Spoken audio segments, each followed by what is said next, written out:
Una niña salva a un millonario gritando, su avión ha sido saboteado. Después de 2 días la visitó, en un barrio modesto al sureste de Madrid, rodeado de bloques de ladrillo envejecido, pequeños negocios familiares y el constante zumbido de trenes que pasaban no muy lejos, vivía Clara Romero, una niña de 10 años con una mirada más atenta de lo habitual.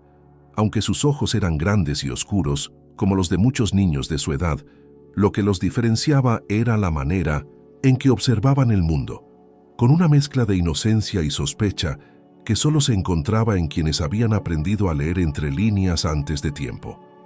Clara vivía con su madre, Laura, en un piso pequeño pero ordenado, donde cada objeto tenía su lugar y cada rincón contaba una historia de esfuerzo. Laura trabajaba como limpiadora en diferentes oficinas y entre ellas estaba el complejo ejecutivo del aeropuerto Adolfo Suárez Madrid-Barajas. Los fines de semana, cuando no había colegio, a veces llevaba a Clara con ella. Aunque no era del todo permitido, muchos empleados del turno de noche hacían la vista gorda. Sabían que Laura no tenía con quién dejar a la niña y además Clara era tranquila, observadora y rara vez causaba problemas. A Clara le fascinaban esos edificios con pasillos interminables, puertas con códigos de acceso, pantallas parpadeantes y hombres trajeados que caminaban deprisa sin mirar a nadie.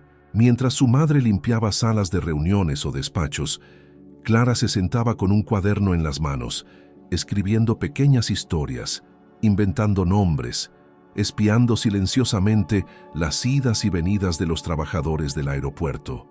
Una de esas tardes, mientras se encontraba en una zona de acceso restringido a la que había llegado por accidente o por pura curiosidad, se detuvo frente a una puerta semiabierta. Del interior llegaban voces apagadas pero tensas. Clara, pegando la oreja con cuidado, sin moverse ni respirar demasiado fuerte, empezó a escuchar fragmentos de una conversación que pronto captaría toda su atención. El sistema hidráulico no puede fallar antes del vuelo. Solo hay que retrasarlo unos minutos, luego ya será demasiado tarde. ¿Y si lo descubren? Es el jet del señor Salvatierra. Ese nombre hizo que Clara levantara las cejas. Lo había oído en la televisión la noche anterior. Andrés Salvatierra, uno de los empresarios más influyentes de España, dueño de una cadena de empresas tecnológicas y conocido por su presencia mediática, había estado en un programa hablando de inversiones, innovación y del futuro económico del país.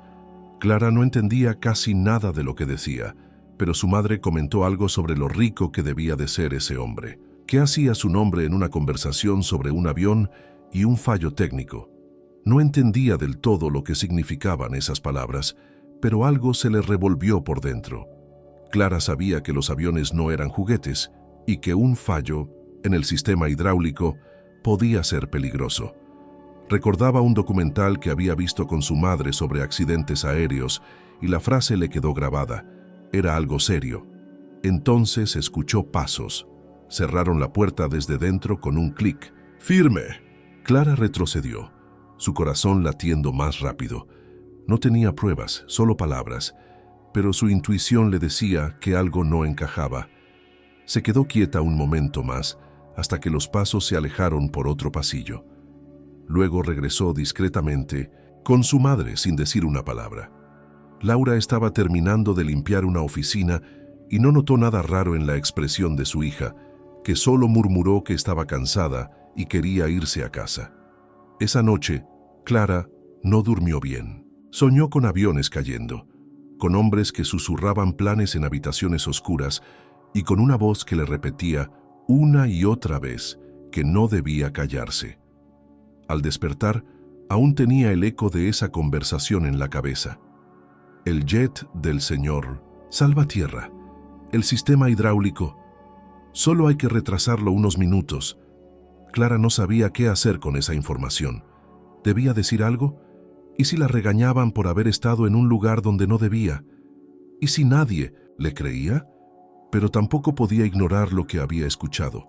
Sabía que algo estaba mal, muy mal. Y entonces, al día siguiente, cuando vio en las pantallas del aeropuerto que un vuelo privado estaba a punto de despegar desde la misma zona donde había estado la tarde anterior, supo que no podía quedarse callada.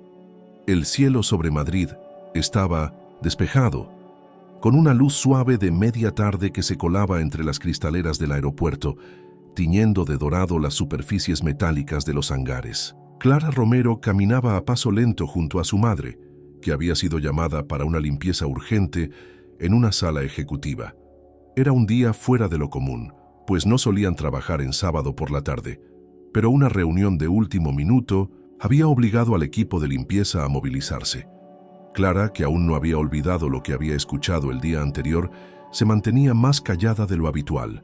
Sus ojos recorrían el pasillo con atención, reconociendo puertas, rostros, hasta ruidos.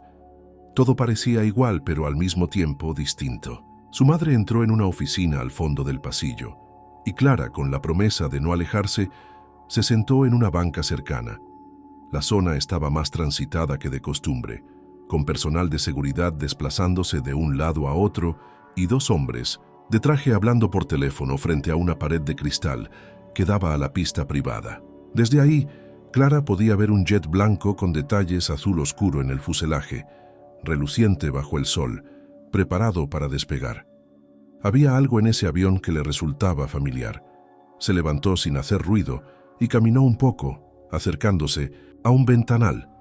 En la puerta del hangar un vehículo negro se detuvo y de él descendió un hombre alto de traje gris claro, escoltado por dos asistentes. Uno de los trabajadores que custodiaban la entrada murmuró algo por el intercomunicador. Entonces Clara lo vio. Era él, el mismo hombre que había aparecido en el noticiero. Andrés Salvatierra, con su andar seguro, su rostro sereno, caminando hacia el jet con una carpeta en la mano. Clara sintió un escalofrío en la espalda. De repente, el nombre que había oído la noche anterior, la mención al sistema hidráulico y el hecho de que ese avión estuviera a punto de despegar con él a bordo, se unieron en su mente como piezas de un puzzle aterradoramente claro. Sin pensar demasiado, Clara echó a correr. No gritó aún, no pidió ayuda, solo corrió, atravesó una puerta de servicio entreabierta, bajó unas escaleras sin saber bien a dónde llevaban y apareció en una zona de tránsito restringido. En ese momento, un técnico pasó junto a ella y le gritó que no podía estar allí, pero Clara lo esquivó y siguió corriendo hacia la pista, con los pulmones ardiendo y el corazón golpeándole el pecho con violencia. Cuando vio que los escalones móviles estaban a punto de ser retirados del jet, gritó con todas sus fuerzas. No sabía a quién dirigirse, no sabía si la oirían, pero gritó lo más fuerte que pudo, varias veces, sin detenerse. «Su avión ha sido saboteado, no suba, lo van a matar». La escena se congeló por un instante. Los técnicos se miraron entre sí, desconcertados. Uno de los guardias que vigilaba el embarque reaccionó al escuchar la palabra «saboteado». En menos de un minuto, varios agentes de seguridad rodearon a Clara, mientras otros se dirigían al avión, comunicándose por radio con voz tensa. Salvatierra, que ya había subido el primer peldaño, se detuvo en seco. Bajó lentamente, sin quitarle los ojos de encima a la niña, que ahora era contenida por dos agentes. Clara no dejaba de repetir la misma frase. Intentó zafarse. Quería explicarse, decir lo que había oído, describir a los hombres, contar que lo había escuchado todo, pero nadie le preguntaba nada. Uno de los agentes le colocó una mano en el hombro, tratando de calmarla. Otro sacó su intercomunicador y habló con voz urgente, pidiendo presencia policial y detención del vuelo. El jet quedó suspendido en su itinerario, mientras los pilotos cerraban la cabina y los técnicos comenzaban a acercarse con instrumentos de inspección. En menos de 15 minutos, un equipo técnico de emergencia había sido movilizado. Clara fue conducida a una pequeña sala de retención, donde una agente de rostro amable intentaba hacerle preguntas con paciencia, pero sin ocultar su desconfianza. Le pidieron su nombre, edad, por qué estaba allí, cómo había llegado hasta la pista. Clara repitió lo que sabía. Habló de lo que escuchó, del nombre de Salvatierra, del sistema hidráulico. Habló de la puerta entreabierta, de las voces, del miedo que sintió al ver al empresario dirigirse hacia el avión. Mientras tanto, los técnicos hallaron una anomalía. Una válvula de control en la parte trasera del sistema de frenos hidráulicos estaba manipulada. No era visible a simple vista, pero podía haber fallado durante el aterrizaje, provocando una pérdida de control total. Era, sin duda, un sabotaje. La alarma aumentó. El protocolo de emergencia se elevó al máximo. Salvatierra fue escoltado, de vuelta al edificio principal, y el hangar fue sellado por completo. Cuando Laura fue informada de que su hija había sido detenida por irrumpir en la pista, corrió aterrada hasta el área de seguridad. Allí encontró a Clara sentada, con Missy Winsum, los ojos llenos de lágrimas, pero firme en su convicción. Laura intentó explicarse, pedir disculpas, justificar la presencia de su hija, pero los agentes ya sabían que estaban ante algo más grave que una travesura infantil. Sin embargo, la desconfianza seguía presente. ¿Cómo podía una niña saber algo tan técnico? ¿Había sido testigo? ¿Cómplice? ¿Alguien le había contado? Fueron horas tensas. Clara fue interrogada 3 veces por diferentes funcionarios. Se revisaron las cámaras de seguridad del día anterior. Se rastrearon los accesos a la zona ejecutiva. Las piezas empezaban a encajar, pero el rompecabezas seguía incompleto. Clara, sentada junto a su madre en una sala blanca y fría, apenas comió algo. Estaba agotada, pero no se arrepentía. Sabía que si no hablaba, algo terrible habría pasado, y aunque en ese momento aún no podía imaginarlo, sus palabras lanzadas al aire como un grito desesperado ya habían empezado a cambiar el curso de muchas vidas. La noche había caído sobre Madrid como una cortina pesada. Las luces del aeropuerto brillaban en la distancia, mientras Clara y su madre esperaban en una sala de tránsito secundario, donde agentes de seguridad iban y venían con papeles, informes y teléfonos que no dejaban de sonar. Clara tenía los pies colgando de la silla y la mirada perdida en el suelo. A su lado, Laura no dejaba de mirar el reloj, con el rostro tenso y las manos entrelazadas en su regazo. Nadie les decía nada claro, solo que debían esperar. Afuera, en la pista que horas antes había sido testigo del caos, los técnicos seguían revisando el jet detenido. Las piezas alteradas habían sido fotografiadas, documentadas y retiradas para un análisis más profundo. El equipo de mantenimiento confirmaba lo que Clara ya había dicho: una manipulación específica y peligrosa del sistema hidráulico. La pregunta seguía en el aire, flotando entre los pasillos de acero y vidrio del edificio principal. ¿Cómo podía una niña de 10 años saber algo así?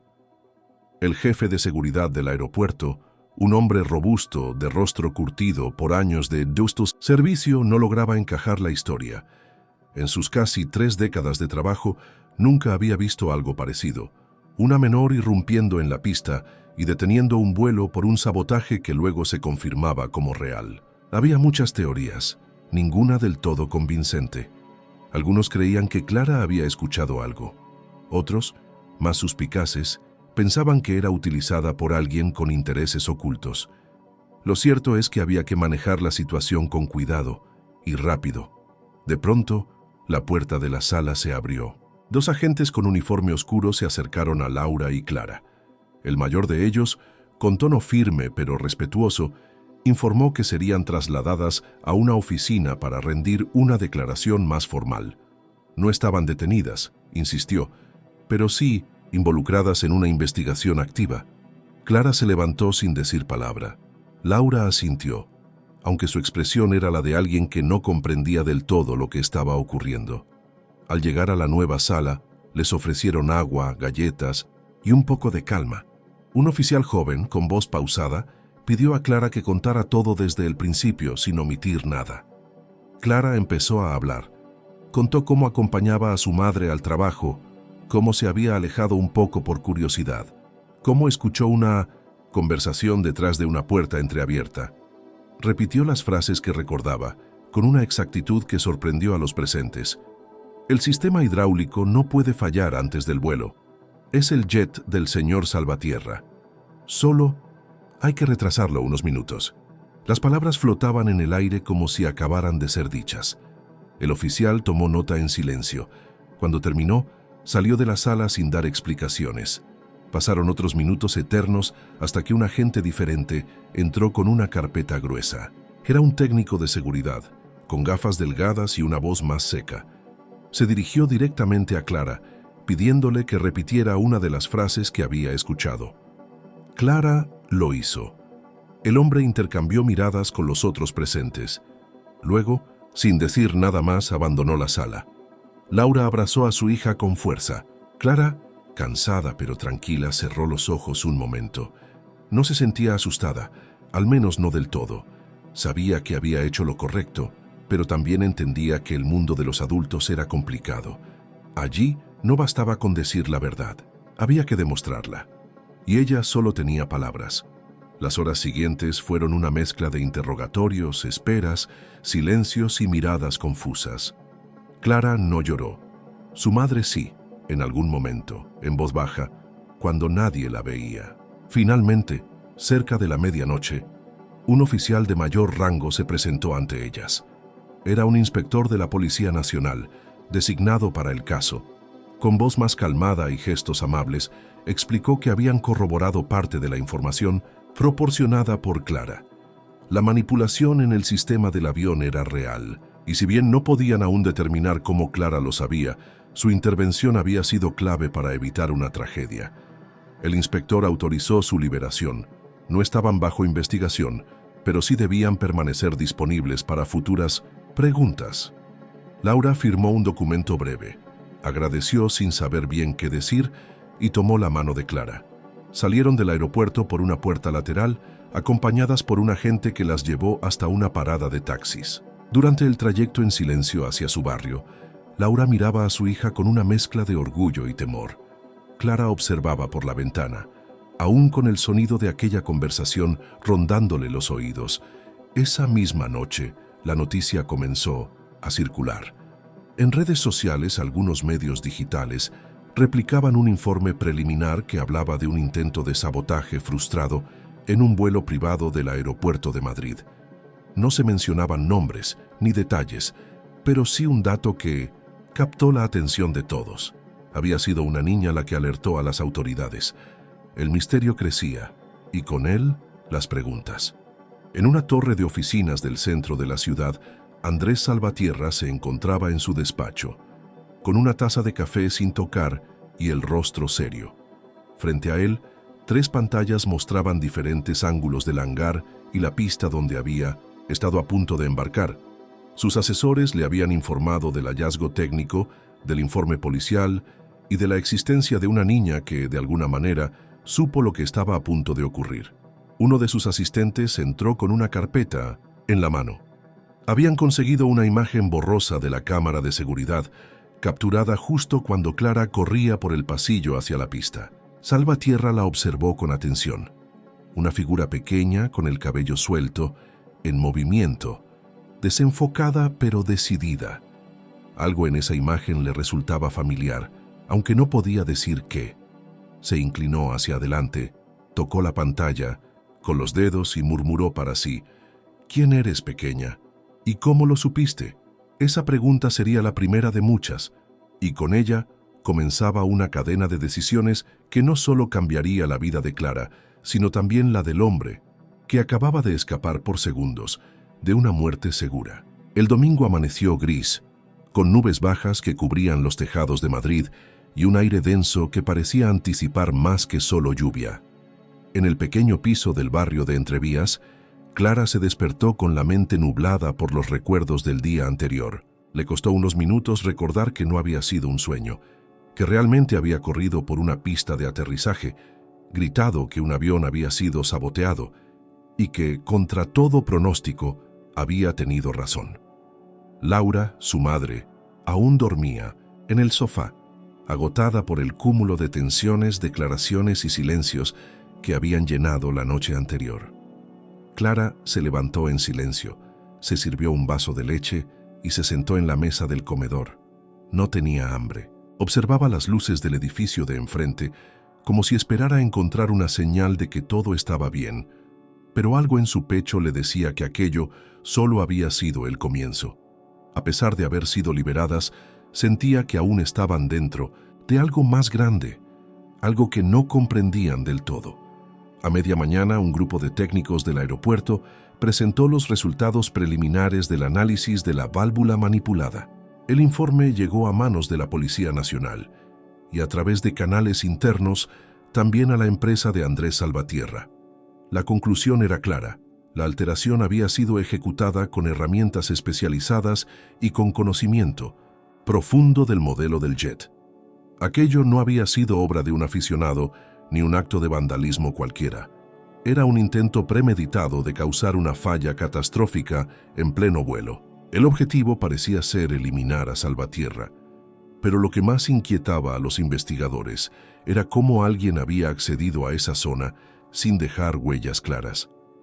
Los interrogatorios se extendieron al personal técnico, a los encargados de mantenimiento, a los responsables de la seguridad del hangar. Nadie tenía respuestas convincentes.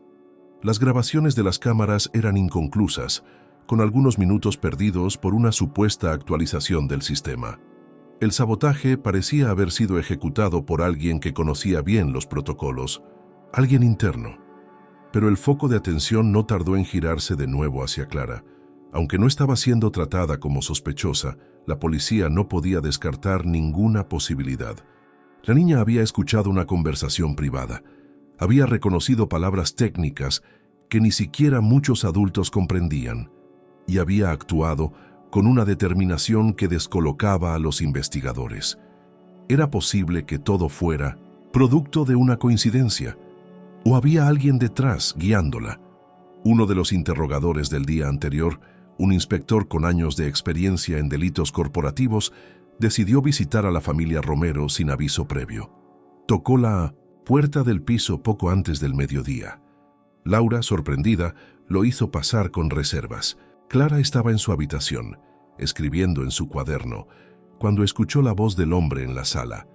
Horas más tarde, los medios comenzaron a difundir fragmentos más concretos sobre el incidente. Aunque los nombres se mantenían en reserva, algunas emisoras hablaron de una menor que evitó un posible accidente fatal, y otras, más sensacionalistas, mencionaron teorías conspirativas. En foros de Internet se discutía si era real, si se trataba de una invención mediática, o si la niña tenía algún vínculo con el empresario. Clara no entendía por qué ahora su verdad se volvía un asunto de debate, por qué el hecho de haber hecho lo correcto traía consigo tanta duda. Por la tarde, Laura recibió una llamada del departamento de limpieza donde trabajaba. Su jefa, aunque comprensiva, le informó que por motivos de seguridad, su acceso al aeropuerto quedaba suspendido temporalmente. No era un despido, pero sí una forma elegante de apartarla hasta que todo se aclarara. Laura colgó sin saber qué decir. Se sentó junto a Clara, le acarició el cabello y le dijo que no se preocupara, que todo estaría bien, pero su voz temblaba. Esa noche, mientras el resto del país cenaba frente a los noticieros, Clara se quedó en su habitación, dibujando la escena una y otra vez en su mente. Recordaba las voces, los tonos, las palabras técnicas. Había algo más, algo que aún no había logrado comprender del todo. Un detalle que se le escapaba, pero que estaba allí, en alguna parte de su memoria. La confusión se mezclaba con la impotencia.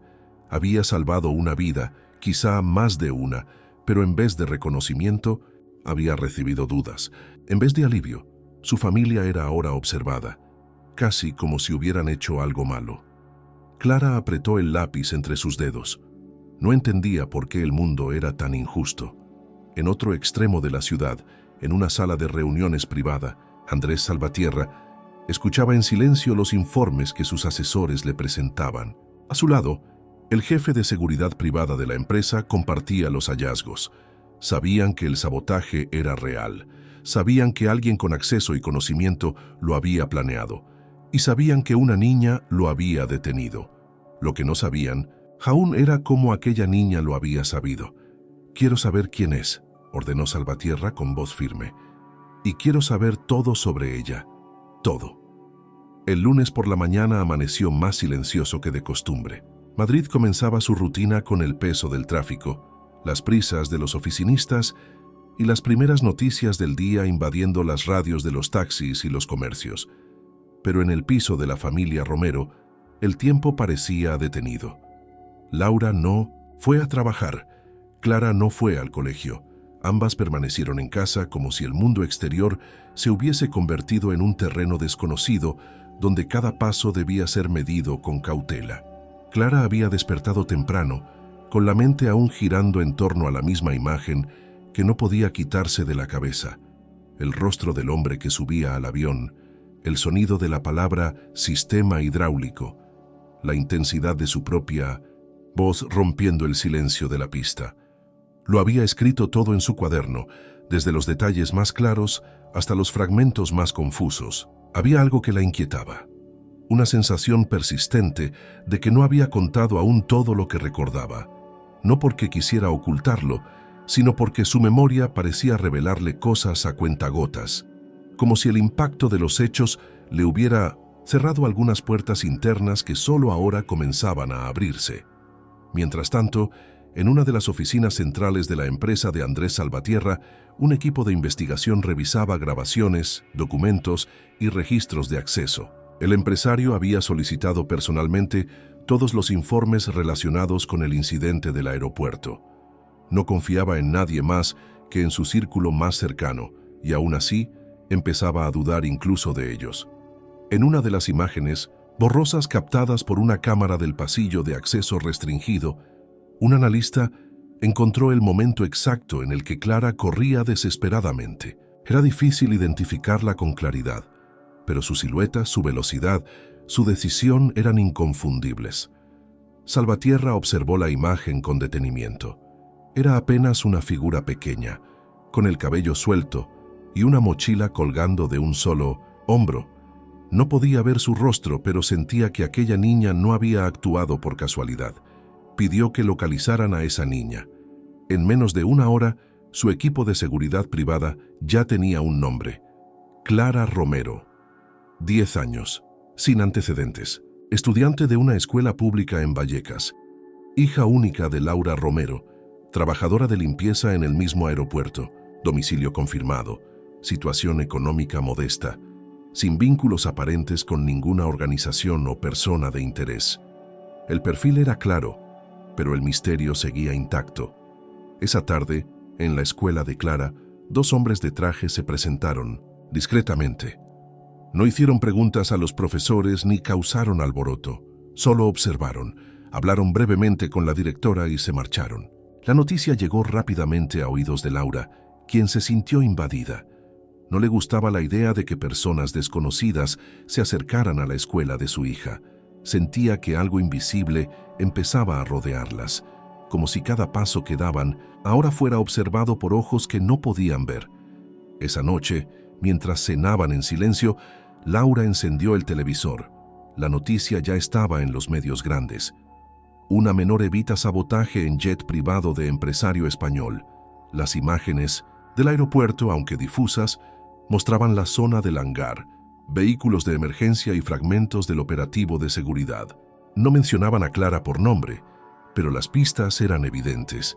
Los medios ya especulaban con teorías de conspiración, fallos en la seguridad y una supuesta red interna interesada en dañar al magnate. Algunos periodistas hablaban de la niña del aeropuerto, como si se tratara de una figura legendaria. Clara, al ver aquello, sintió una mezcla extraña de orgullo y miedo. No quería ser famosa, solo quería que nadie muriera. Horas después, cuando Clara ya dormía, Laura recibió una llamada anónima. Una voz masculina, firme y educada, le pidió hablar con calma. Se identificó como parte del equipo de seguridad de Andrés Salvatierra. Le dijo que el empresario deseaba agradecer personalmente a su hija. No exigían nada, no pretendían imponer ninguna visita, solo pedían que lo consideraran. Laura, aún con el teléfono en la mano, no supo qué responder. Anotó el número y colgó, sin prometer nada. Mientras eso ocurría, otra pieza del rompecabezas comenzaba a moverse en una dirección inquietante. Un empleado del hangar, Luis Morón, técnico de mantenimiento con más de 20 años de servicio, mostraba señales de nerviosismo inusual desde el día del incidente. Había sido uno de los que trabajaron cerca del jet esa mañana. Su nombre apareció en los registros de acceso, y aunque no había pruebas directas, su comportamiento empezó a levantar sospechas entre sus compañeros. Uno de ellos, al notar que Luis evitaba cualquier mención al incidente, informó a su supervisor.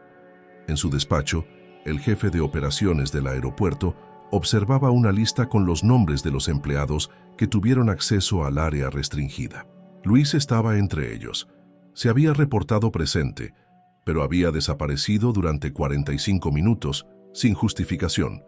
Se le solicitó una nueva entrevista para aclarar detalles. Luis aceptó, pero su actitud fue defensiva. Negó cualquier implicación. Afirmó no haber visto nada extraño y declaró que había salido a fumar, aunque no había cámaras que confirmaran su versión. Mientras tanto, Clara retomaba su cuaderno. Había algo más que ahora recordaba con claridad. Una palabra que uno de los hombres mencionó en aquella sala detrás de la puerta entreabierta. La palabra era código Ariete. No sabía qué significaba, pero la había oído con claridad. La apuntó en la última página del cuaderno y subrayó las letras. Sentía que ese detalle, aunque mínimo, podía ser importante. No se lo dijo aún a su madre. Guardó el cuaderno bajo su almohada y se durmió pensando en aquella frase, en aquellas voces y en la imagen del avión detenido justo antes del desastre. Clara no sabía aún que ese término en apariencia incomprensible sería la llave para abrir muchas más puertas de las que ella imaginaba. A medida que pasaban los días y el caso del sabotaje seguía generando titulares, la figura de Clara Romero comenzaba a crecer en la sombra del interés público, aunque su identidad aún no había sido revelada oficialmente. En los foros digitales, las especulaciones iban desde que era hija de un ingeniero del aeropuerto hasta que pertenecía a una organización secreta de protección ciudadana. En casa, sin embargo, todo seguía igual de modesto, pero con un aire más denso. Clara notaba en su madre un nerviosismo nuevo, una vigilancia constante que antes no existía.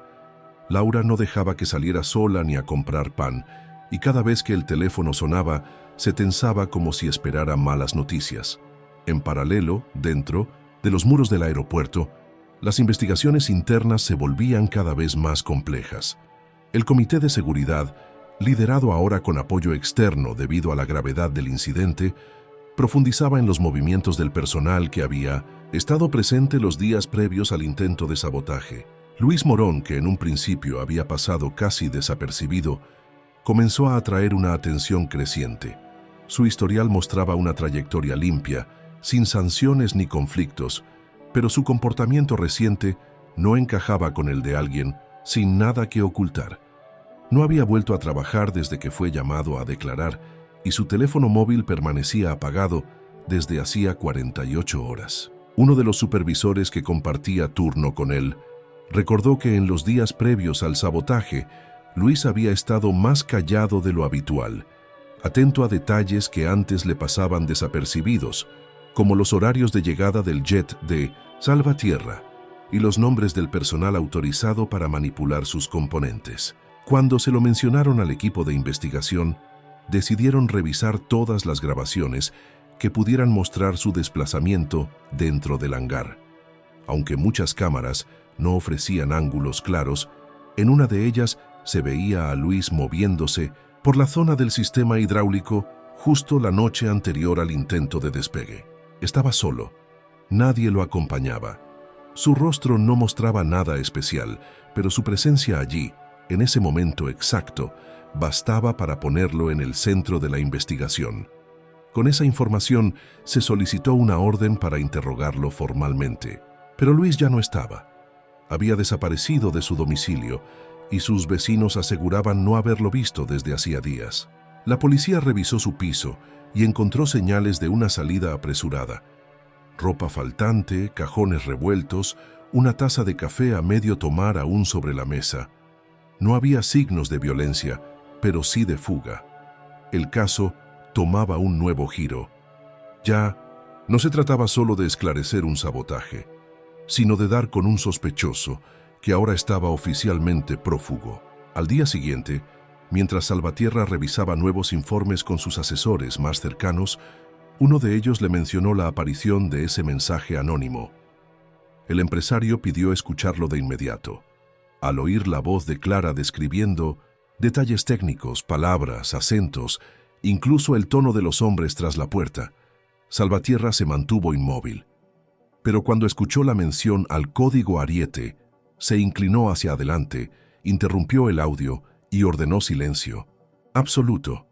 Reconocía ese término. Era una clave interna utilizada en protocolos de seguridad avanzada dentro de su conglomerado empresarial. Solo 4 personas sabían de su existencia. Ninguna de ellas, en teoría, debía estar involucrada con el aeropuerto. El silencio en la sala se volvió denso. Salvatierra ordenó que investigaran todas las conexiones posibles con quienes conocían ese código. Pidió además que se aumentara su protección personal y que nadie ajeno a su círculo tuviera acceso a la información que Clara había proporcionado. Era evidente que aquello no era un intento aislado. Era una operación interna, diseñada desde dentro, por alguien que conocía sus movimientos, sus viajes, sus códigos privados. El hecho de que una niña hubiera interceptado esa información por accidente no era solo una casualidad. Era una amenaza para quien estuviera detrás. Mientras tanto, en un barrio periférico, Luis Morón entraba en un viejo garaje alquilado por horas.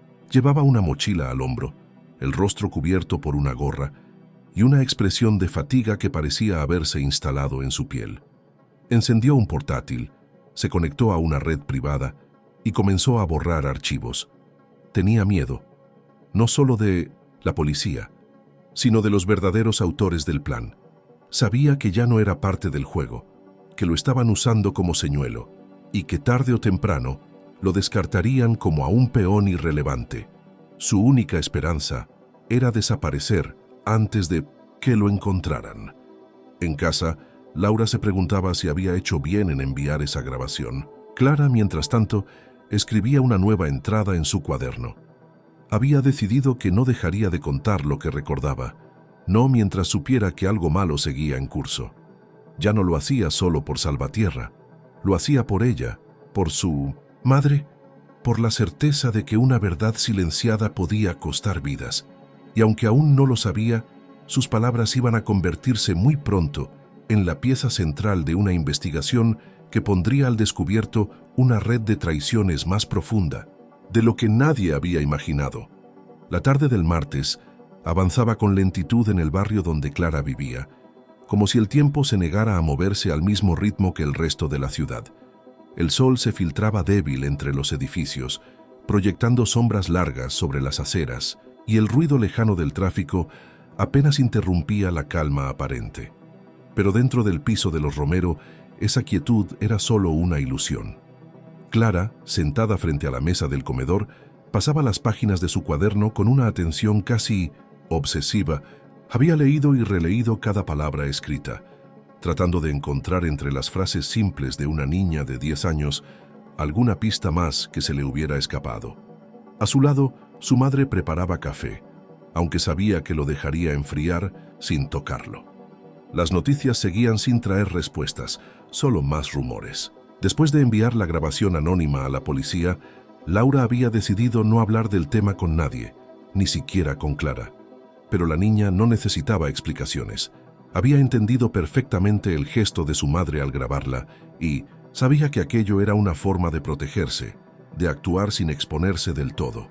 Aún así, Clara sentía que debía hacer más. Había estado recordando un nuevo detalle: el acento. Uno de los hombres que había escuchado aquella tarde en el aeropuerto tenía un acento particular, suave, ligeramente arrastrado, no madrileño. Clara no sabía identificarlo con precisión, pero lo tenía grabado en la memoria. Era el mismo que había oído en una ocasión cuando su madre la llevó a una oficina donde trabajaban varios técnicos.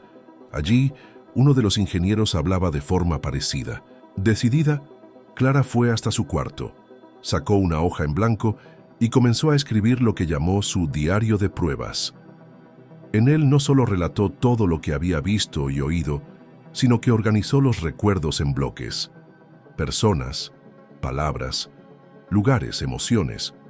Quería asegurarse de no olvidar nada y sobre todo de tenerlo todo documentado por si algo les ocurría. Su madre la encontró escribiendo con intensidad, mordiéndose el labio, y le preguntó qué hacía. Clara respondió con seriedad: «Estoy ayudando como puedo, mamá. No quiero que piensen que solo fue suerte». Laura no tuvo fuerzas para disuadirla. Sabía que intentar detenerla sería en vano, y quizás incluso injusto. Clara había demostrado tener más coraje que muchos adultos, y lo único que ella podía hacer era acompañarla sin quitarle la determinación que tanto le costaba sostener. Esa noche, Clara volvió a escuchar las noticias junto a su madre. Esta vez un reportero hablaba directamente del avance en la investigación. La policía buscaba a un sospechoso clave, un técnico que había desaparecido y que podría estar vinculado al sabotaje del jet de Salvatierra. No daban nombres, pero Clara entendió al instante que se referían al hombre que había escuchado aquella vez, Luis. El tono del reportero era claro. Había una red detrás de todo esto, y las autoridades temían que se tratara de una estructura más compleja de lo que inicialmente se pensaba. Clara se quedó pensando en lo que eso significaba. Si Luis había participado, si su desaparición no era casual, entonces otros debían estar implicados. Tal vez incluso quienes parecían más cercanos al propio Salvatierra. Esa posibilidad le heló el estómago. ¿Y si quienes investigaban también estaban comprometidos? ¿Y si alguien se enteraba de lo que ella sabía? Se levantó de la silla y fue directo al cuaderno. No bastaba con escribir. Debía asegurarse de que esa información no se perdiera. Tomó su teléfono viejo, sin conexión a internet, y grabó varios audios donde repetía lo que recordaba, usando nombres, descripciones y todo lo que había anotado. Luego escondió el dispositivo dentro de una caja de juguetes, justo debajo de su cama. No le dijo nada a su madre. No porque desconfiara de ella, sino porque sentía que en ese momento la carga debía ser suya, como si lo que había empezado no pudiera delegarse. Al día siguiente, la escuela donde estudiaba Clara envió una nota oficial a Laura. Invitaban a que la niña regresara a clases con normalidad, sin ningún tipo de exposición mediática ni referencia al incidente. Laura dudó. Clara no. Dijo que prefería quedarse en casa por unos días más. Necesitaba tiempo para pensar, para ordenar todo lo que sentía. Su madre, al verla tan firme, no insistió. Ese mismo miércoles, mientras Salvatierra se reunía con su equipo de seguridad, uno de sus asesores trajo una copia transcrita del audio anónimo que habían recibido. Salvatierra leyó en silencio las palabras «Código Ariete» y frunció el ceño. Pidió que le repitieran la grabación, esta vez con más atención al tono de voz, a las pausas, al ritmo. Entonces notó algo. La niña no solo recordaba palabras, sino la forma exacta en que fueron dichas. Imitaba con asombrosa precisión las inflexiones, incluso las dudas. Era como si su oído hubiera grabado todo con una claridad que ni siquiera los dispositivos del aeropuerto habían conseguido.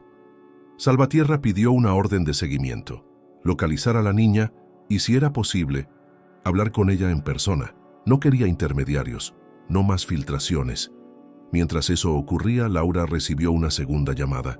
Esta vez la voz era más urgente. El hombre dijo que trabajaba con Salvatierra, que el empresario quería hablar con ella y su hija, que no tenían intención de hacerles daño, solo de agradecer y entender. Laura no respondió de inmediato. Colgó. Cuando se lo contó a Clara, la niña solo preguntó: ¿Va a venir él? Laura la miró. No sabía si era una pregunta seria o si su hija intentaba calmar el miedo con algo de humor. Pero Clara lo decía, en serio. Sentía que tarde o temprano ese encuentro ocurriría. Y si era así, quería estar lista. Por eso siguió escribiendo, grabando, anotando. Por eso observaba cada detalle a su alrededor, cada sombra en la calle, cada mirada en la ventana. Sabía que estaba dentro de algo grande. No sabía cuánto, ni hasta dónde llegaría. Pero sí sabía una cosa. Si la verdad dependía de ella, no la dejaría escapar. Aunque nadie más lo hiciera, aunque todos dudaran, aunque los días que vinieran fueran aún más oscuros. Ella no pensaba callar. La noche del jueves se cernía sobre Madrid con una inquietud que no nacía del clima ni del bullicio habitual de la ciudad, sino de algo menos visible, más profundo, que se palpaba en ciertos rincones con el instinto de quienes saben reconocer la tensión antes de que estalle. En el humilde piso de la familia Romero, Laura y Clara se encontraban en su habitual silencio vespertino, cada una sumida en pensamientos que no compartían, pero que se entrelazaban como las raíces de un mismo árbol. El timbre sonó pasadas las 7, con un eco inesperado que interrumpió incluso el sonido de los cubiertos. Laura se levantó con cautela. Clara permaneció sentada, con la espalda recta.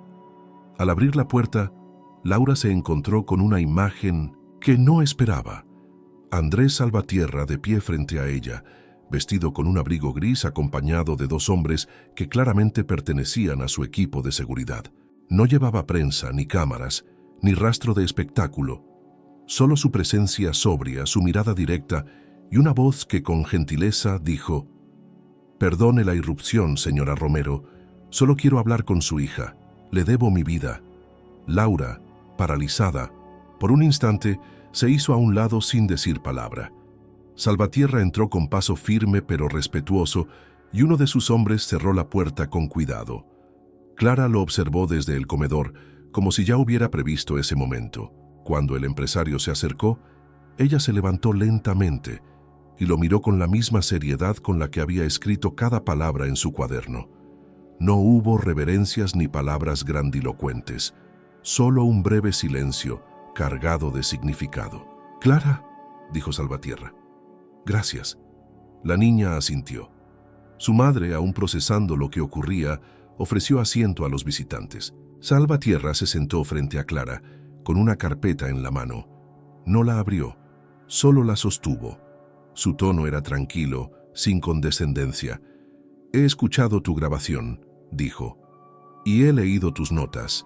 Eres mucho más observadora que la mayoría de los adultos que me rodean.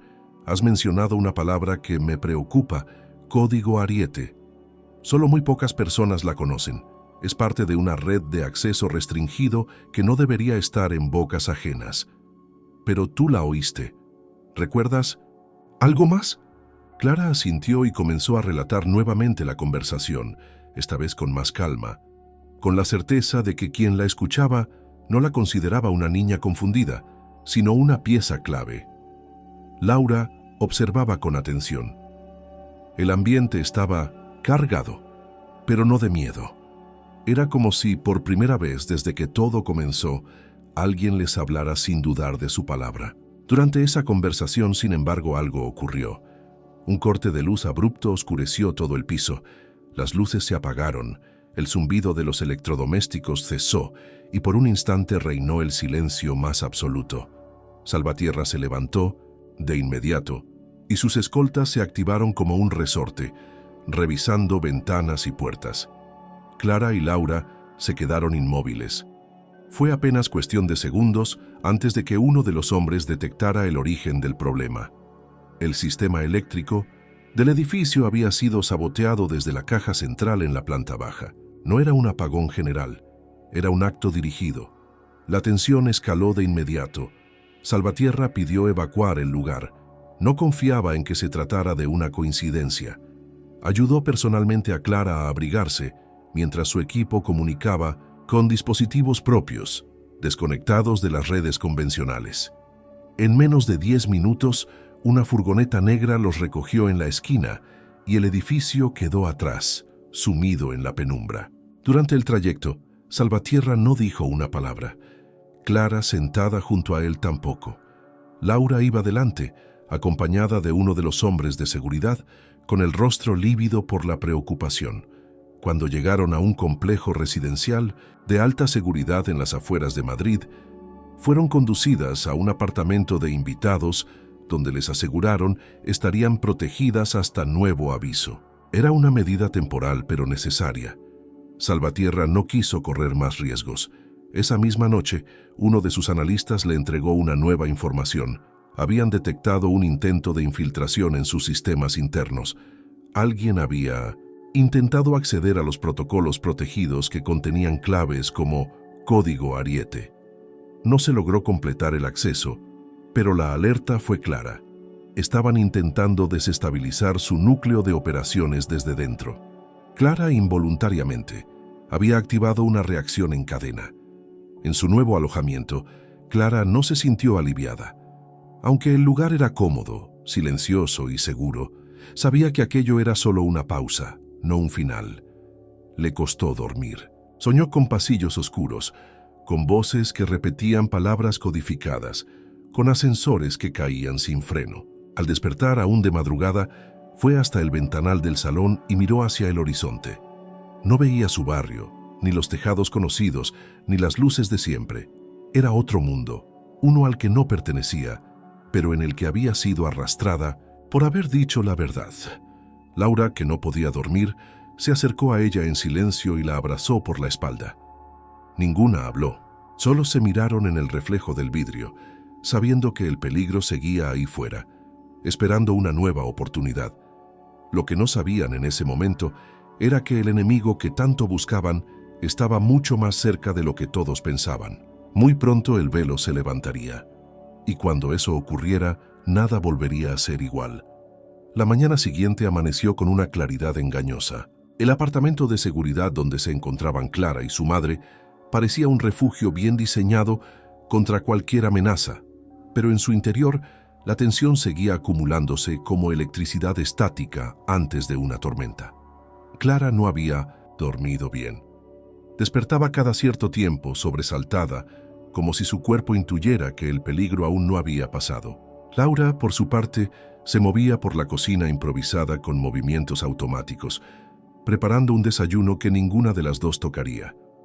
A las 9 en punto, Salvatierra llegó al apartamento. No venía solo. Lo acompañaban dos de sus asesores más cercanos y una mujer que se presentó como especialista en seguridad interna. Traía una tableta con datos codificados y una expresión que oscilaba entre el respeto y la urgencia. Se sentaron todos en la sala. Clara, aún en pijama, fue invitada a unirse sin formalidades. Salvatierra habló sin rodeos. Clara, anoche, alguien intentó acceder a uno de nuestros protocolos internos. La palabra que tú mencionaste, código Ariete, es una clave que solo manejan unos pocos directivos de mis empresas. Pero hay algo más. Uno de mis sistemas detectó un patrón de búsqueda vinculado con tus grabaciones. Alguien intentó replicar tu voz para entrar en un canal restringido de información. Usaron inteligencia artificial para simular tu tono, tu forma de hablar. No lo lograron, pero estuvieron cerca. Solo quien te escuchó con atención pudo hacer algo así, lo que significa que uno de los que recibió tu grabación, directa o indirectamente, está involucrado. El silencio que siguió fue denso. Laura tomó la mano de su hija. Clara se quedó inmóvil digiriendo la información. Salvatierra la miró con gravedad. No quiero que te asustes. Has hecho todo bien, pero necesitamos más. ¿Recuerdas algo? ¿Más de esa conversación? Clara pensó. Cerró los ojos. Volvió a aquel pasillo, a la puerta entreabierta, a las voces cruzadas. Recordó el ruido de fondo, el zumbido leve de una impresora y luego una palabra que no había registrado hasta ahora. Abrió los ojos con rapidez. Almacén, alguien dijo, el informe debe ir al almacén, no lo subas a red. Los adultos intercambiaron miradas. Salvatierra se incorporó. Eso puede ser importante. Tenemos varios depósitos, pero solo uno tiene acceso físico restringido y servidores locales. Si alguien quiso ocultar algo, ese sería el lugar. Mientras eso ocurría, Luis Morón seguía desaparecido. Pero sus huellas digitales reaparecieron en un lugar inesperado, una transferencia fallida desde un ordenador de un cibercafé en las afueras de la ciudad. No dejó rastro físico, pero un análisis forense detectó el intento de mover archivos hacia un dispositivo externo. La policía rastreó la dirección IP y confirmó que la máquina había sido utilizada durante 7 minutos exactos. Los agentes llegaron tarde. El responsable ya no estaba. Al recibir esa información, Salvatierra se enfureció. Sabía que no podía depender solo de los canales oficiales. Estaban siendo infiltrados. El intento de usar la voz de Clara, el sabotaje al ascensor, el acceso a códigos internos, todo indicaba una operación bien financiada, con alguien dentro de su propia estructura ejecutiva moviendo las piezas con precisión quirúrgica. Esa misma tarde, Salvatierra decidió que Clara y su madre no debían volver a su piso por ahora. Les ofreció quedarse en el complejo bajo vigilancia, a lo que Laura, aunque reticente, terminó aceptando. Clara no discutió. Entendía que su mundo había cambiado por completo y que ya no podían actuar como si fueran ajenas a lo que se estaba gestando. Horas más tarde, el equipo de Salvatierra ingresó al almacén señalado por la pista de Clara. El lugar era discreto, sin rótulos visibles, con una fachada de empresa de logística común. Al entrar, los técnicos encontraron una estructura secundaria que contenía un servidor independiente, alimentado por una fuente de energía alterna. Tras forzar los accesos físicos, hallaron una carpeta encriptada con un nombre sencillo: Fase 0. Cuando rompieron la codificación, los documentos revelaron un plan detallado para la sustitución de Salvatierra en la junta de dirección de su propio conglomerado. Había pruebas de desvíos de fondos, manipulaciones de contratos y mensajes cifrados entre varios directivos, uno de los cuales era Rodrigo Barciela, su director de operaciones y uno de sus hombres de confianza. Salvatierra, al leer los archivos, sintió que el suelo se le abría bajo los pies. Clara estaba sentada en el salón del apartamento cuando lo vio entrar con el rostro pálido. El empresario no dijo nada al principio, solo se dejó caer en un sillón y apoyó los codos en las rodillas. Luego levantó la mirada y le habló como si fuera una igual. Lo que tú recordaste hoy nos ha llevado al centro de la traición. Has hecho más por mi empresa que cualquiera de mis ejecutivos, y creo que aún no hemos visto todo. Clara no respondió. Sabía que esa calma era solo la antesala de algo más grande. Afuera la ciudad seguía girando, sin saber que una niña había cambiado, con su memoria precisa, el rumbo de un imperio que estaba a punto de estallar desde dentro. El día comenzó sin sobresaltos, con un cielo gris que cubría Madrid como una sábana de ceniza. Desde las ventanas del complejo de seguridad, Clara observaba cómo la ciudad se estiraba lentamente bajo esa luz apagada. Tenía el cuaderno sobre las rodillas, pero no escribía. A su lado, Laura hojeaba sin leer un periódico, mientras el silencio entre ambas se volvía tan denso como la humedad en el aire. Sabían que el tiempo de espera había terminado. Algo estaba por ocurrir. Lo sentían en cada movimiento del personal de seguridad, en las conversaciones susurradas, en los teléfonos que no dejaban de vibrar. Poco después del mediodía, Salvatierra convocó a una reunión urgente en una de las salas privadas del edificio. Asistieron sus asesores de confianza, su equipo legal, el jefe de seguridad y, excepcionalmente, Clara. Nadie objetó su presencia. Al contrario, varios la saludaron con respeto al entrar. En el centro de la sala, proyectada sobre una pantalla, aparecía la imagen de Rodrigo Barciela, el director de operaciones recientemente señalado por los documentos encontrados en el almacén. El rostro de Barciela mostraba una expresión tranquila, captado en una grabación de seguridad del día anterior. Estaba abandonando el edificio corporativo con una maleta en la mano. Nadie había notado su ausencia hasta que ya era tarde. Se llevó varios documentos y un disco duro externo, informó uno de los técnicos. No pasó por los filtros habituales porque usó una ruta de evacuación de emergencia diseñada para situaciones críticas. Salvatierra apretó los puños sobre la mesa. Luego se volvió hacia Clara. ¿Reconoces su voz? Clara dudó. Cerró los ojos. Repasó mentalmente las conversaciones que había escuchado. Luego negó con la cabeza. No. Él no estaba entre los que oía hablar sobre el sabotaje, pero guardó silencio un momento. Sí escuché a alguien que lo mencionó. Dijo: Barciela, ya dio la orden. Esa frase fue suficiente para que todo el equipo presente entendiera que Rodrigo no solo estaba implicado, sino que jugaba un papel de liderazgo en la operación. Salvatierra decidió entonces que era el momento de actuar. No podía esperar más. Convocó una reunión de emergencia con todos los jefes de seguridad de sus empresas, incluidos los responsables de protección digital, logística y legal. La reunión se realizaría esa misma tarde en una sede alterna, bajo condiciones de máximo sigilo. Pero antes de salir, tomó una decisión que sorprendió a todos. Clara y su madre serán reubicadas, anunció. A partir de ahora estarán bajo protección directa. Quiero que se mantengan a salvo, cueste lo que cueste. El enemigo ya sabe que ella fue quien me alertó. No podemos correr más riesgos. Los preparativos para el traslado comenzaron de inmediato. Clara fue informada con calma, sin dramatismos. Asintió en silencio. Laura, aunque asustada, aceptó sin protestar. Ya entendía que el peligro no era una posibilidad, sino una realidad inminente. Mientras tanto, Salvatierra y su equipo se dirigieron al nuevo punto de reunión. La seguridad en el lugar era extrema. Vehículos rotaban cada 30 minutos, se controlaban las comunicaciones por canales cifrados y cada acceso requería doble verificación. Al iniciar la sesión, Salvatierra tomó la palabra con una firmeza que no necesitaba elevar el tono para imponerse. Hemos sido infiltrados desde dentro.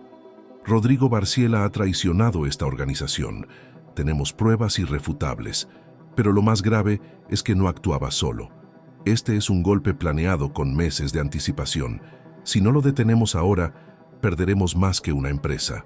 Mostró los documentos recuperados, los mensajes cifrados, los registros de transferencias. Varios directivos palidecieron al reconocer nombres y cifras. El silencio en la sala era absoluto. Entonces, el jefe de seguridad informó que Luis Morón había sido visto en una estación de autobuses en Valencia. La señal de su móvil había sido captada brevemente antes de que lo apagara de nuevo. El dato confirmaba que aún estaba dentro del país, posiblemente intentando contactar con alguien o coordinar una última acción. En paralelo, Clara y su madre eran trasladadas a una finca privada propiedad de uno de los antiguos socios de confianza de Salvatierra.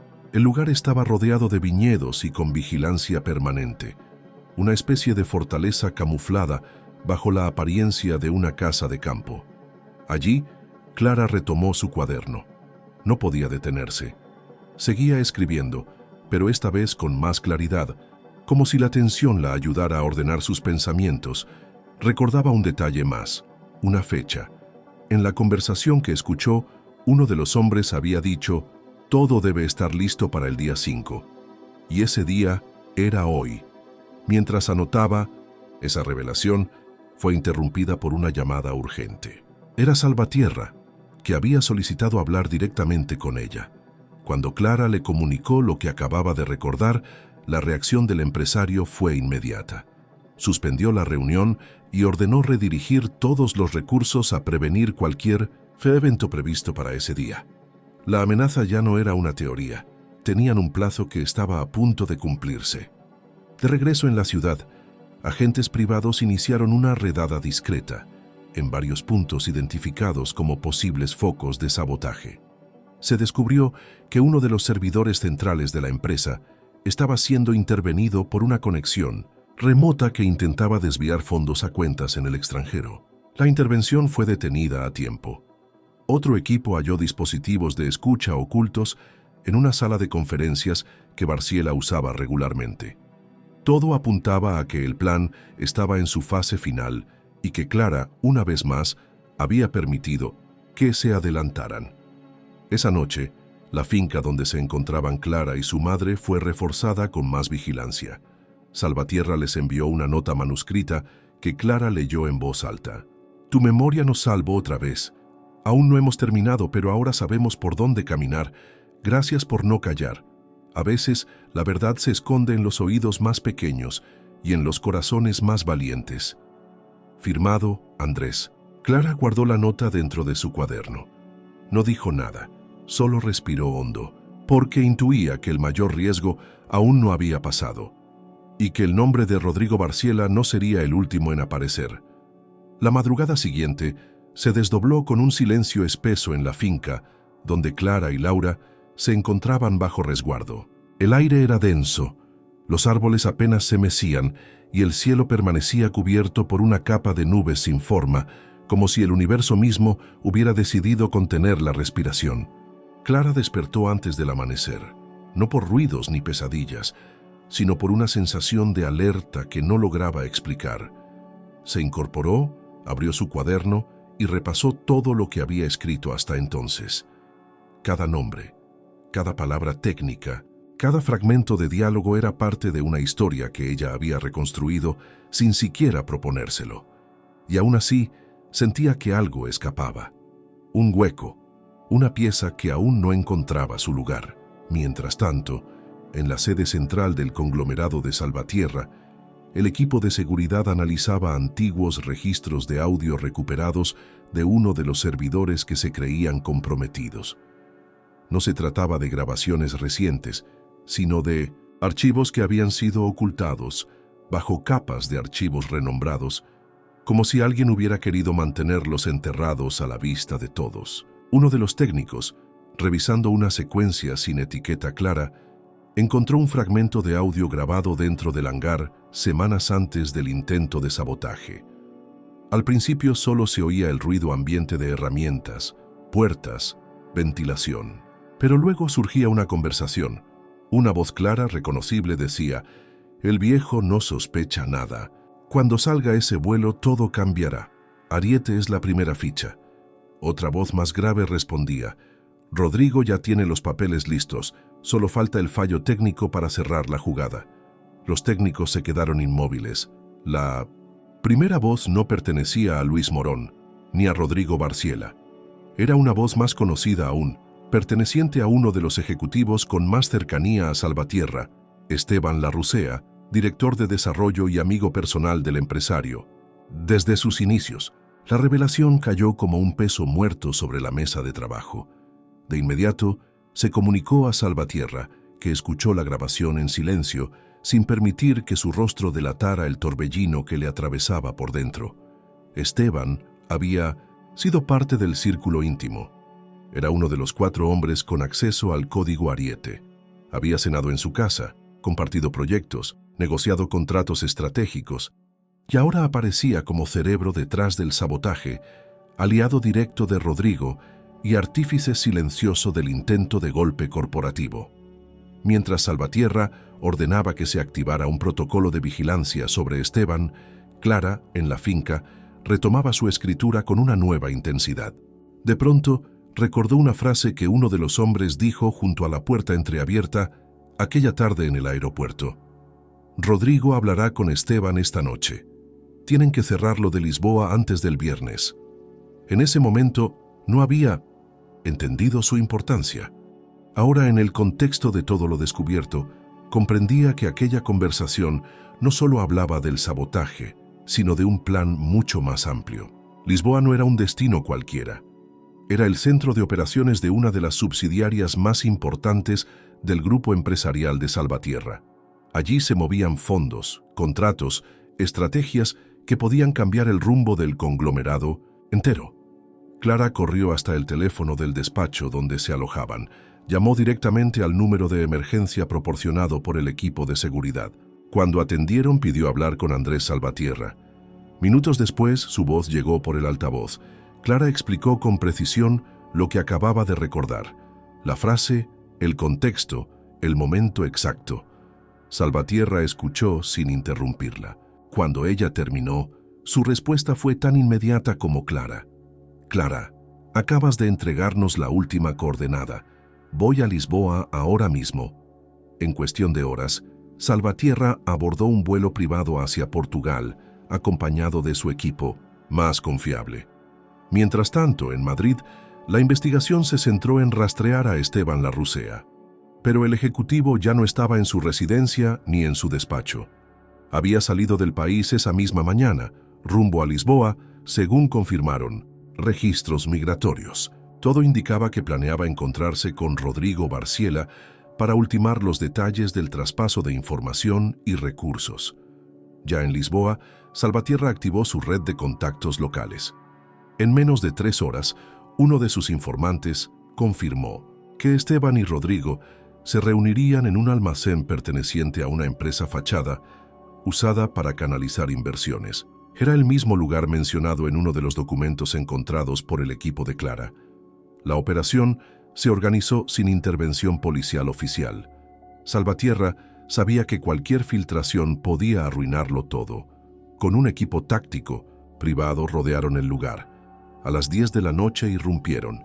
Rodrigo estaba allí, con una carpeta repleta de documentos, una mochila con dispositivos de almacenamiento y un portátil encendido. Esteban también. La sorpresa en sus rostros fue total. No hubo resistencia. Ambos sabían que estaban acorralados. La evidencia hallada en el sitio cerró cualquier margen de duda. Planes detallados de sustitución de poderes, transacciones en paraísos fiscales, contratos falsificados y, lo más perturbador, un documento titulado Continuidad Operativa. Tras accidente aéreo, horas después de vuelta en Madrid, Salvatierra se reunió con Clara y Laura.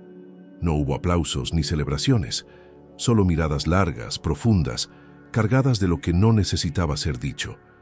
Salvatierra sacó de su chaqueta una pequeña caja de madera y se la entregó a Clara. Ella la abrió. Dentro, un bolígrafo de plata y un papel en blanco. «Este es tu contrato simbólico con la verdad», dijo él. «A partir de ahora, lo que escribas puede cambiar más que cualquier discurso». Clara lo guardó con cuidado, sin dejar de observar. Al hombre que hacía apenas una semana era solo un rostro en la televisión. Ahora, frente a ella, era un sobreviviente. Y ella, sin saber cómo, se había convertido en algo más que una niña. Se había transformado en testigo y pieza esencial de una historia que aún no había terminado, porque incluso con los traidores identificados, el eco de la traición seguía resonando, y ella sabía, desde lo más profundo, que aún quedaban páginas por escribir. El regreso a Madrid fue silencioso. Clara observaba por la ventanilla del vehículo blindado que los transportaba desde el aeropuerto hasta el complejo seguro donde se habían instalado temporalmente. Ya no se sorprendía por las medidas extremas de seguridad ni por la vigilancia constante. Había aceptado que el mundo que conocía se había desplazado, como si el suelo bajo sus pies hubiese cambiado de textura sin previo aviso. Su madre, a su lado, no hablaba. Solo mantenía su mano firmemente entrelazada con la de Clara, como si ese gesto fuera lo único que podía ofrecerle ante una realidad que nunca imaginó vivir. Salvatierra, en otro vehículo, repasaba los informes finales de la operación en Lisboa. Rodrigo Barciela y Esteban Larrucea habían sido entregados a las autoridades portuguesas junto con todo el material incautado. La cooperación entre los servicios de seguridad privados y las unidades legales del conglomerado permitió blindar la transferencia de pruebas, asegurando que ningún dato clave se perdiera en el proceso. Los documentos recuperados revelaban una estructura de sabotaje que había estado operando desde hacía al menos 6 meses, con tentáculos en varias sedes de la corporación. El objetivo no era únicamente eliminar a Salvatierra, sino desarticular por completo su red de influencia y reconfigurar la dirección estratégica del conglomerado para favorecer intereses externos. Habían querido desmembrarlo desde dentro, usando a sus propios aliados como herramientas de su caída. A media mañana, una conferencia de prensa fue convocada en la sede principal de la empresa. Salvatierra apareció ante las cámaras, flanqueado por su equipo de confianza. No dio detalles sobre el proceso legal en curso, pero confirmó que había frustrado una conspiración interna con la ayuda inesperada de una fuente que, según sus palabras, demostró que el valor no depende de la edad, sino del compromiso con la verdad. Aunque no nombró a Clara, todos los presentes en la sala de prensa sabían de quién hablaba. Los rumores ya se habían filtrado. La historia de la niña que gritó en el aeropuerto comenzaba a circular como un susurro creciente por toda España. Mientras tanto, en el interior del complejo seguro, Clara y Laura recibían la visita de 2 representantes de la Policía Nacional, quienes les confirmaron que ya no estaban sujetas a medidas de protección obligatoria. Su seguridad había sido garantizada tras la detención de los principales implicados. Pero Salvatierra, adelantándose a la situación, les ofreció una opción distinta: permanecer en una de sus propiedades, bajo un acuerdo de residencia indefinida, con acceso a educación privada para Clara y un nuevo puesto de trabajo para Laura en una de sus oficinas regionales. No era un pago ni una recompensa. Era, en sus palabras, una manera de cuidar a quien nos cuidó sin pedir nada a cambio. Los días siguientes estuvieron marcados por la transición. La mudanza al nuevo hogar fue discreta, supervisada por el equipo de logística de Salvatierra. La vivienda asignada era modesta, pero amplia, con jardín propio y una pequeña biblioteca que Clara adoptó como su nuevo refugio. Allí instaló su escritorio, colocó su cuaderno al centro y empezó a escribir de nuevo, no solo sobre lo que había vivido, sino también sobre lo que imaginaba. Historias, perfiles, memorias, como si cada frase le permitiera desatar el nudo invisible que la conectaba con la tensión de aquellos días. En el mundo exterior, la figura de Clara comenzaba a adquirir una dimensión inesperada. Aunque su rostro no se había difundido públicamente, su historia era narrada en noticieros, columnas de opinión y hasta en programas educativos. Era presentada como ejemplo de valentía civil, de cómo la atención a los detalles podía salvar vidas. Salvatierra, fiel a su discreción, se aseguró de que ningún medio tuviera acceso directo a la familia Romero, protegiendo su identidad con contratos de confidencialidad estrictos. No quería convertirla en una celebridad, sino preservar su integridad. Su valor no residía en ser un símbolo, sino en haber actuado sin esperar nada a cambio. Con el pasar de los días, el conglomerado inició una reestructuración profunda. Se revisaron políticas internas, se instalaron nuevos protocolos de seguridad y varios ejecutivos renunciaron en silencio, arrastrados por la sombra de las investigaciones. La empresa no colapsó, pero quedó marcada. Salvatierra lo sabía. Había sobrevivido a un golpe mortal, pero el daño emocional era profundo. Aún así, se sentía distinto, como si aquella experiencia lo hubiera devuelto a una versión más humana de sí mismo, menos blindada por el éxito, más abierta a reconocer sus vulnerabilidades. En una de las últimas reuniones con Clara, antes de que comenzara sus clases en el nuevo colegio, Salvatierra le entregó una libreta con tapa de cuero y una inscripción en letras doradas que decía: «Para quien escucha más allá del ruido». Dentro, en la primera página, había una carta escrita a mano. «Querida Clara, esta historia que compartimos ha cambiado muchas cosas. Para ti, para mí, para quienes nos rodean. Pero lo que nunca cambiará es la certeza de que tu voz, alzándose en medio del caos, salvó más que una vida. Salvó la posibilidad de confiar. Gracias por recordarme lo que significa estar atento. Gracias por enseñarme que incluso en el lugar más inesperado puede aparecer alguien dispuesto a hacer lo correcto. Siempre agradecido, Andrés». Clara cerró la libreta y la guardó junto a su cuaderno. No dijo nada, solo sonrió, por primera vez en mucho tiempo, con la calma de quien sabe que lo peor ha quedado atrás, pero también con la conciencia de que su historia, aunque conocida por pocos, había dejado una huella imposible de borrar. El cielo de Madrid mostraba una paleta de colores suaves cuando Clara salió por primera vez sola hacia su nuevo colegio. El aire fresco de la mañana acariciaba las calles con un ritmo pausado, y el bullicio urbano parecía más distante que nunca. Llevaba su mochila al hombro, su cuaderno en el interior y una mirada serena que desmentía su edad. Aunque nadie lo sabía, aquella niña que caminaba entre edificios de ladrillo había estado en el centro de una historia que casi cambió el rumbo de uno de los mayores conglomerados empresariales del país. La vida había retomado una apariencia de normalidad. Su madre, ahora empleada en el área administrativa de una filial del grupo de Salvatierra, había recuperado una rutina estable. Se levantaban temprano, desayunaban juntas y se despedían con un abrazo antes de que cada una tomara su camino. Pero el silencio entre ellas tenía un peso distinto, como si ambas compartieran un pacto secreto que no necesitaba palabras.